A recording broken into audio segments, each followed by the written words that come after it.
Recording by David Derrida. The Leather Funnel by Sir Arthur Conan Doyle. My friend Lionel Dacre lived in the Avenue des Wagrams, Paris. His house was that small one, with the iron railings and grass plot in front of it, on the left-hand side as you passed down from the Arc de Triomphe. I fancy that it had been there long before the avenue was constructed, for the grey tiles were stained with lichens, and the walls were mildewed and discoloured with age. It looked a small house from the street, 5 windows in the front, if I remember right, but it deepened into a single long chamber at the back. It was here that Dacre had that singular library of occult literature, and the fantastic curiosities which served as a hobby for himself and an amusement for his friends. A wealthy man of refined and eccentric tastes, he had spent much of his life and fortune in gathering together what was said to be a unique private collection of Talmudic, Kabbalistic, and magical works, many of them of great rarity and value.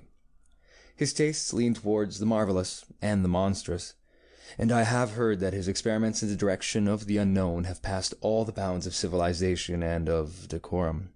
To his English friends he never alluded to such matters, and took the tone of the student and virtuoso. But a Frenchman, whose tastes were of the same nature, had assured me that the worst excesses of the Black Mass have been perpetrated in the large and lofty hall, which is lined with the shelves of his books and the cases of his museum. Dacre's appearance was enough to show that his deep interest in these psychic matters was intellectual rather than spiritual. There was no trace of aestheticism upon his heavy face, but there was much mental force in his huge, dome-like skull, which curved upward from amongst his thinning locks, like a snow-peak above its fringe of fir trees.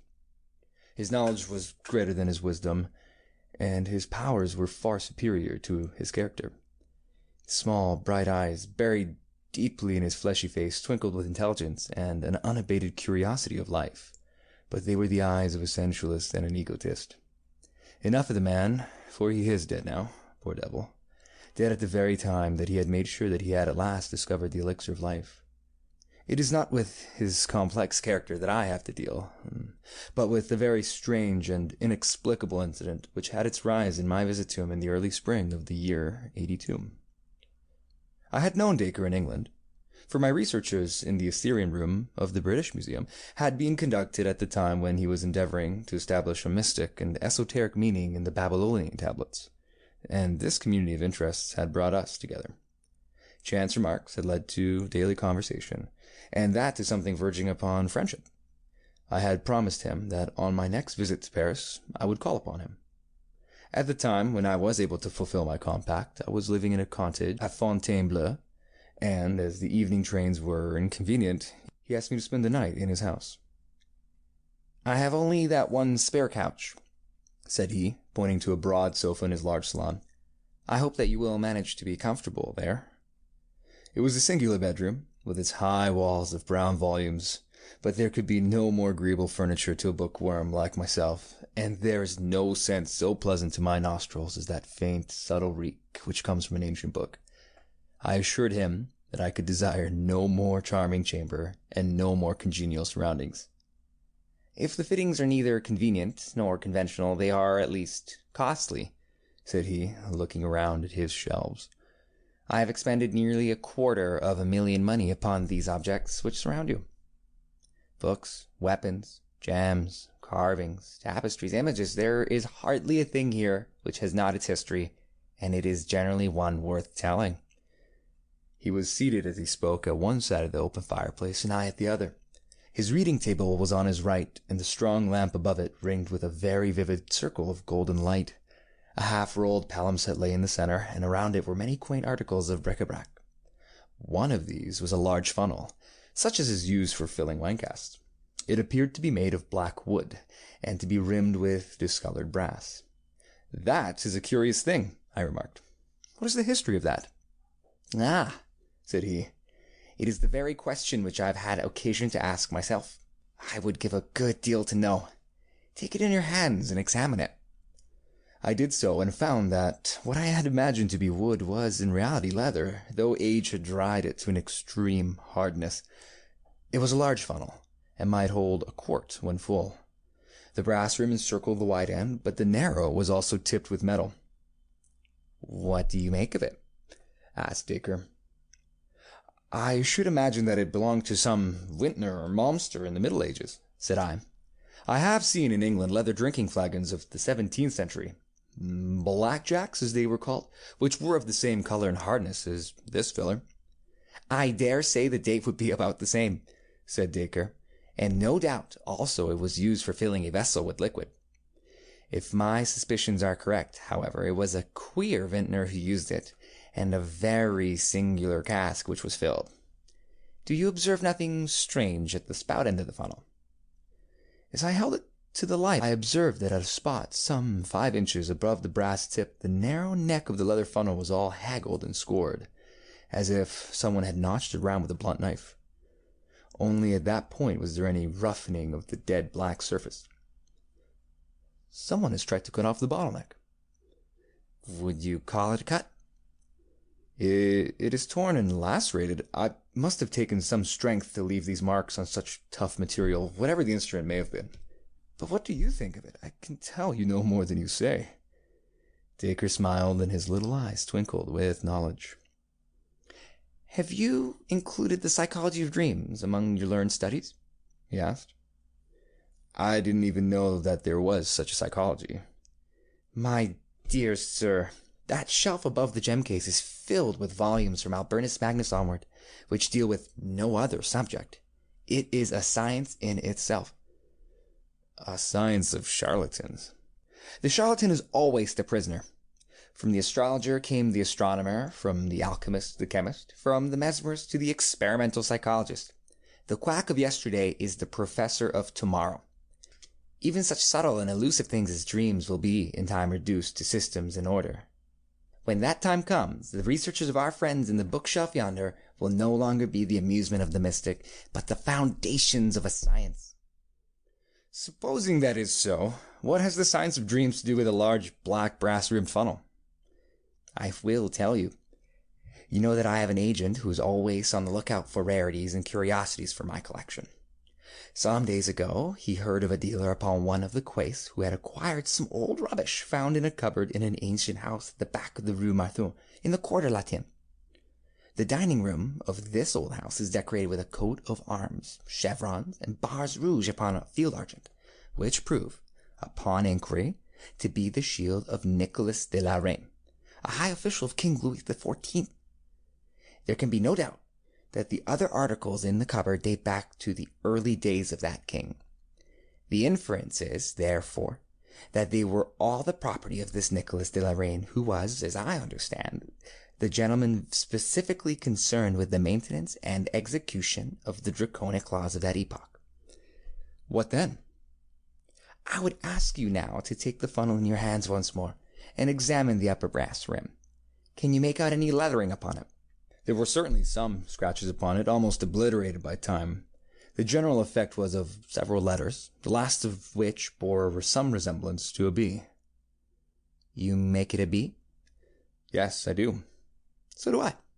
In fact, I have no doubt whatever that it is a B. But the nobleman you mentioned would have had an R for his initial. Exactly!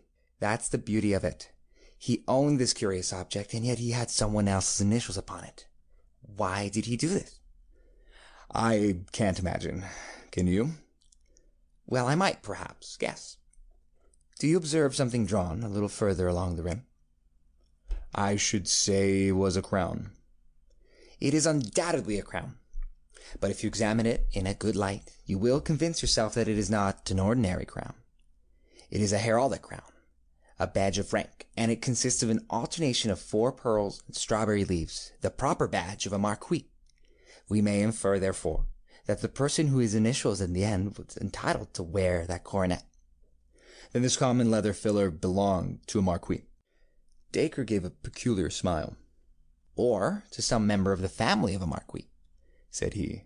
So much we have clearly gathered from this engraved rim. But what has all of this to do with dreams? I do not know whether it was from a look upon Dacre's face, or from some subtle suggestion in his manner, but a feeling of repulsion, of unreasoning horror, came upon me as I looked at the gnarled old lump of leather. I have more than once received important information through my dreams, said my companion in the didactic manner which he loved to affect. I make it a rule now, when I am in doubt upon any material point, to place the article in question beside me as I sleep, and to hope for some enlightenment. The process does not appear to me to be very obscure, though it has not yet received the blessings of orthodox science. According to my theory, any object which has been intimately associated with any supreme paroxysm of human emotion, whether it be joy or pain, will retain a certain atmosphere or association which it is capable of communicating to a sensitive mind. By a sensitive mind, I do not mean an abnormal one, but such a trained and educated mind as you or I possess. You mean, for example, that if I slept beside that old sword upon the wall, I might dream of some bloody incident in which the very sword took part? An excellent example, for, as a matter of fact, that sword was used in that fashion by me, and I saw in my sleep the death of its owner, who perished in a brink skirmish, which I have been able to identify, but which occurred at the time of the wars of the Frondists. If you think of it, some of our popular observances show that the fact that has already been recognized by ancestors, although we, in our wisdom, have classed it among superstitions. For example? Well, the placing of the bride's cake beneath the pillow, in order that the sleeper may have pleasant dreams. That is one of the several instances which you will find set forth in a small brochure which I am myself writing upon the subject. But to come back to the point, I slept one night with this funnel beside me, and I had a dream which certainly throws a curious light upon its use and origin. What did you dream? I dreamed. He paused, and an intent look of interest came over his massive face. By Jove, that's well thought of, said he. This really will be an exceedingly interesting experiment. You are yourself a psychic subject, with nerves which respond readily to any impression. I have never tested myself in that direction. Then we shall test you tonight. Might I ask you, as a very great favor, when you occupy that couch tonight, to sleep with this old funnel placed by the side of your pillow? The request seemed to me a grotesque one, but I have myself, in my complex nature, a hunger, after all, which is bizarre and fantastic. I had not the faintest belief in Dacre's theory, nor any hopes for success in such an experiment. Yet it amused me that the experiment should be made. Dacre, with great gravity, drew a small stand to the head of my settee, and placed the funnel upon it. Then, after a short conversation, he wished me a good night, and left me.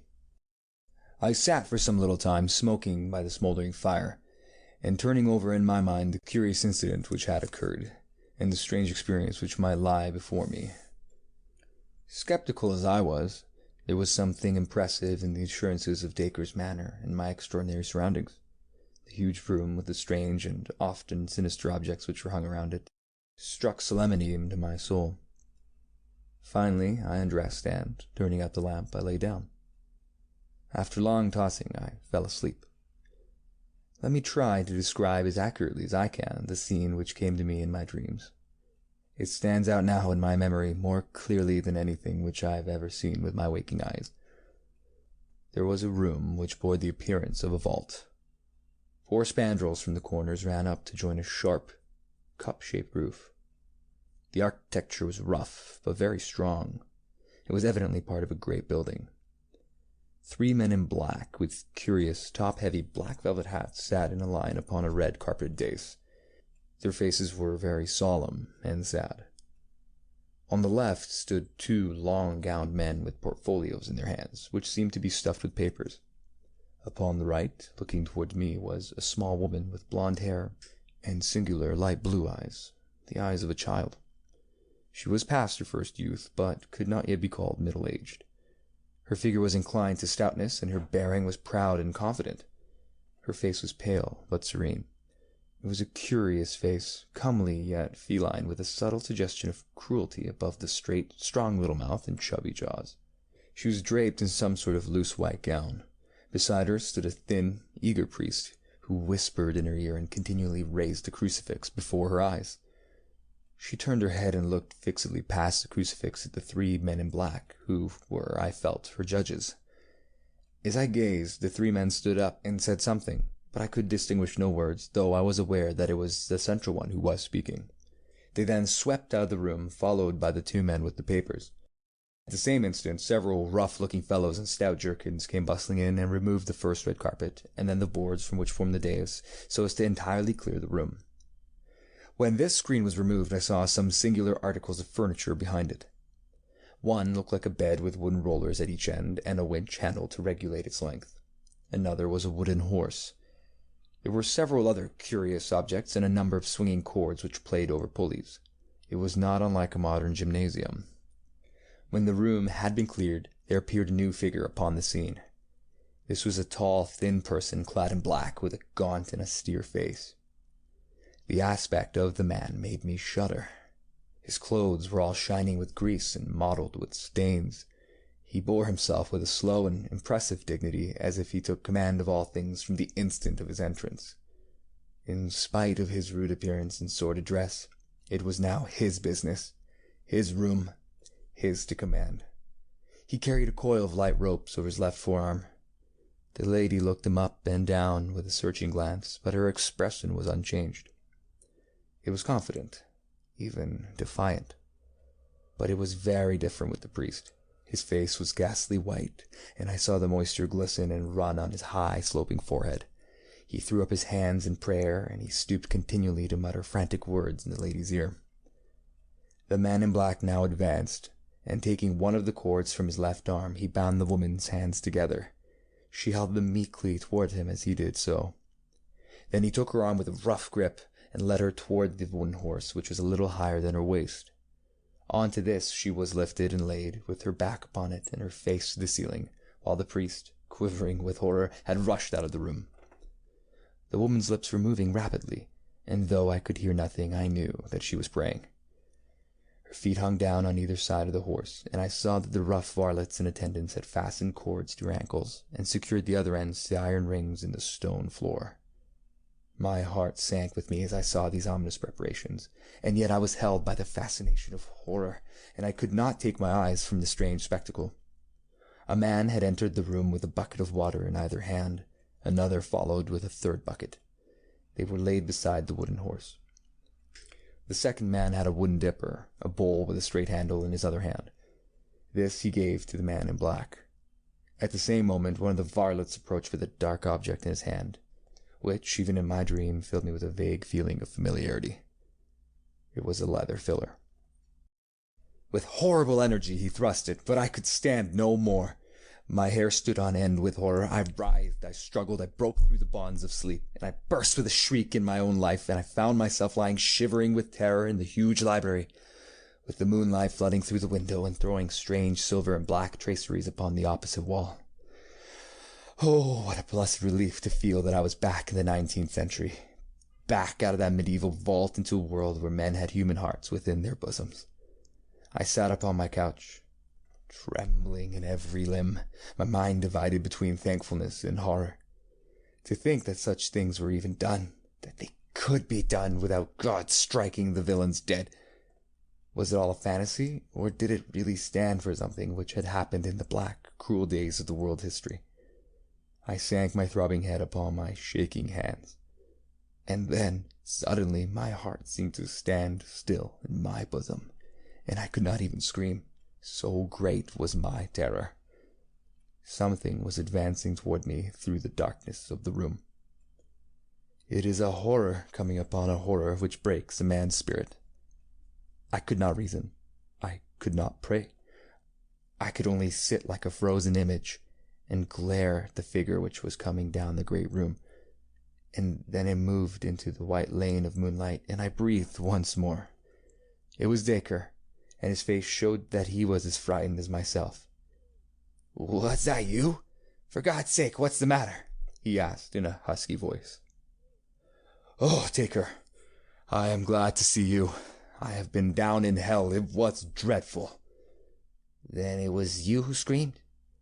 "I dare say it was. It rang through the house. The servants are all terrified." He struck a match and lit the lamp.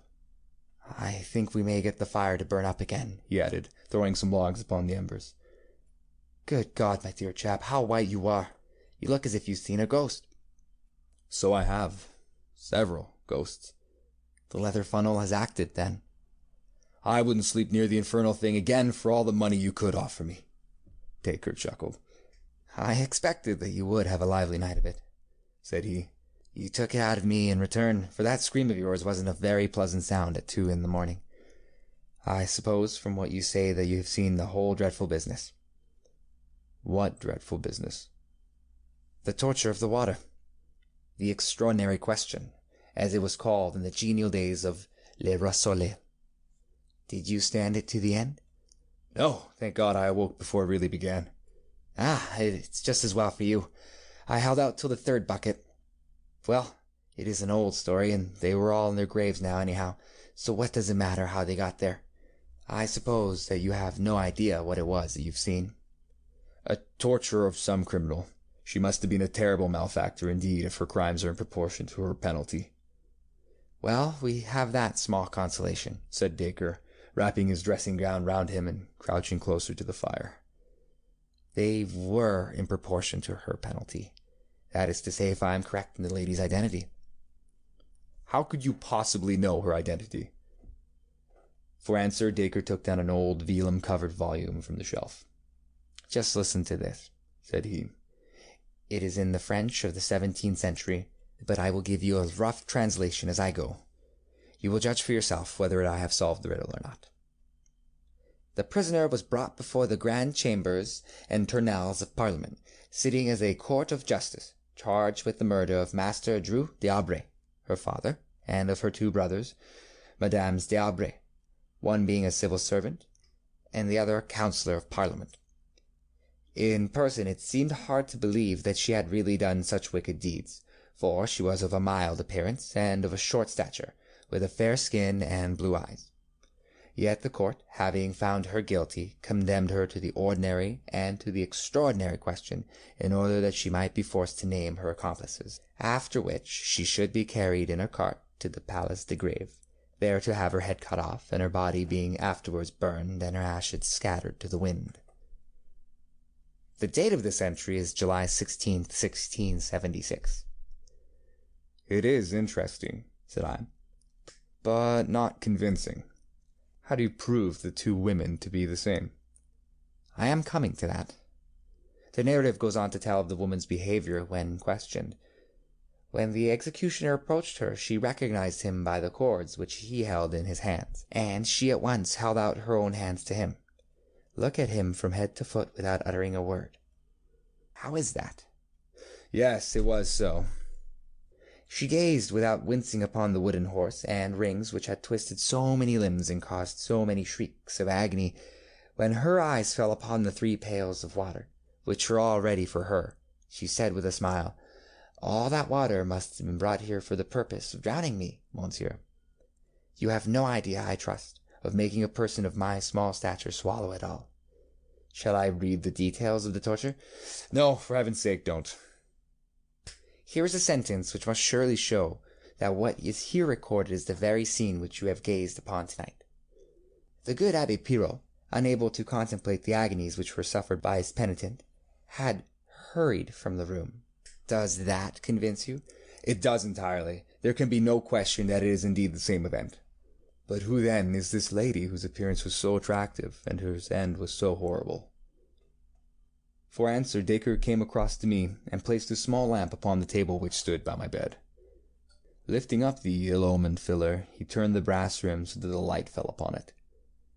Seen in this way, the engraving seemed clearer than on the night before.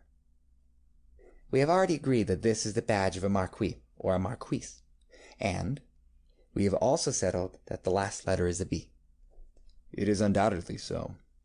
I now suggest to you that the other letters from left to right are M, a small d, A, a small d, and then the final B. Yes, I'm sure that you're right. I can make out the 2 small d's quite plainly. What I have read to you tonight, said Dacre, is the official record of the trial of Mary Madeleine d'Aubray, a Marquise of de Brinvilliers, one of the most famous poisoners and murderers of all time. I sat in silence, overwhelmed at the extraordinary nature of the incidents and at the completeness of the proof which Dacre had exposed its real meaning.